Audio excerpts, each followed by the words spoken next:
Welcome to Reflections with Louisa. This show is for trainers, teachers, and coaches who want to build a fulfilling and purpose-driven online business, teaching what they are passionate about. If you are an educator, Reflections is where we discuss various aspects of building a sustainable online teaching business, so you have the time and the financial means to work on mission-based projects that are dear to your heart. To get the full experience, register at reflectionswithlouisa.com and you'll get access to a series of email calls on the topic, as well as invitations to occasional webinars and more. So head over to reflectionswithlouisa.com and register for the Inside Scoop. So hi there, this is Louisa Chan, your host, and in this show, I'm going to share some of my thoughts, concerns, and questions as a trainer, coach, and consultant who has worked for some 20 years with multinational companies as well as nonprofit institutions in various countries, and who is now running my own boutique online firm. Occasionally, I may have guests on the show, and together we hope to share our experience, some tips, as well as ask tough questions for you to ponder before you make that decision to launch out with implementation. I've always had questions dancing around in my head, and many times I wrestle with the answers I get. I've learned to ponder and reflect upon questions until I go beyond the surface and get to a place where I feel I have a good grasp for the next step. In these reflections episodes, I will bring up practical and sometimes tough questions that business owners need to consider before jumping in to follow the crowd. Many times, what you see is on the surface, the context is different. The people you serve, the industry you are in, as well as your own personality and core values will differ from others. It is wise to take a step back to reflect, ponder, and find your own answer before jumping onto the bandwagon. This is not about inaction. This is about the quiet reflection before taking massive, consistent action. Although I will be sharing quite a bit from my own experience and providing guidelines, I want you to reflect on the question I ask each week and come to your own conclusion.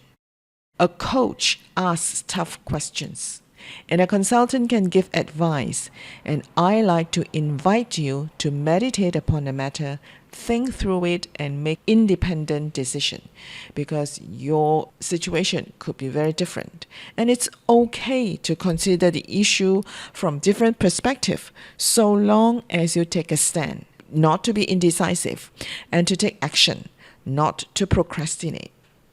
So we'll be reflecting on questions that relate to building an online training business. What are the benefits or challenges? What are some things you need to consider? The tools you need to use, the strategies that can accelerate growth, and things to watch out for.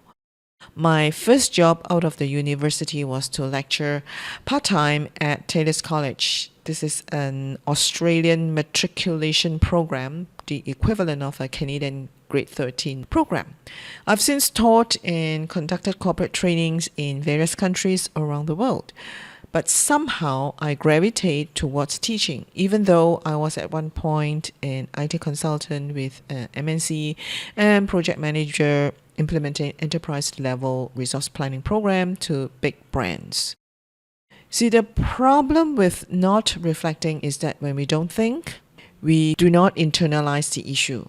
Therefore, we don't take ownership, and we are not sold on the idea, we are not inspired, and at best, we are motivated for a while. Online education is here. It's a $1.07 billion industry. I've talked about this on a national TV program, as well as published a book on why I think trainers and teachers need to embrace online education. It's time to learn new skills. Coaching online, teaching online, creating online courses, as well as running an online business.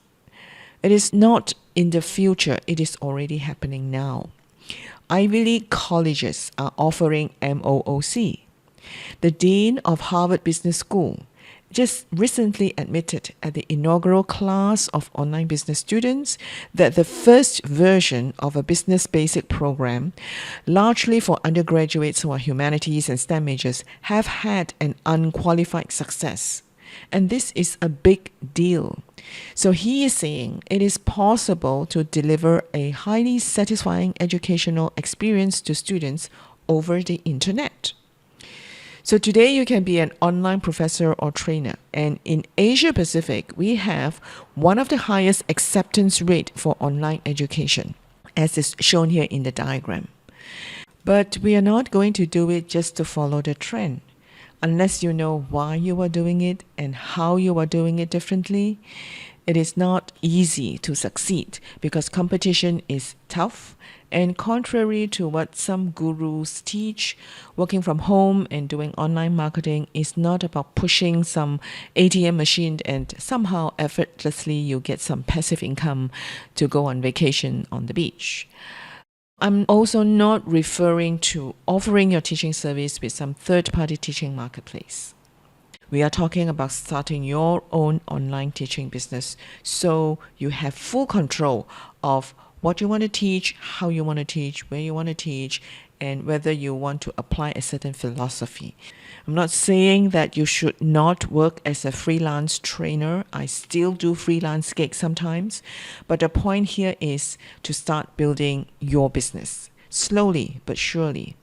So you have the freedom to live the kind of life you want, to do the things you care about. This series will discuss things you need to ponder, reflect, and dig in deep as you prepare to launch your online teaching business. So the series runs once a week, and you can hear it on iTunes as well as Stitcher. And you can also get the show notes and a video version of this audio podcast if you listen to it at my site, which is reflectionswithlouisa.com. In the next episode, we will start asking questions about why we want to teach online. Why don't we do e-commerce or be an affiliate and sell other people's stuff? Won't that be easier since we don't need to create our course? We want to slowly address one question each time. I will leave it to you to make your own decision when we have considered it from different angles.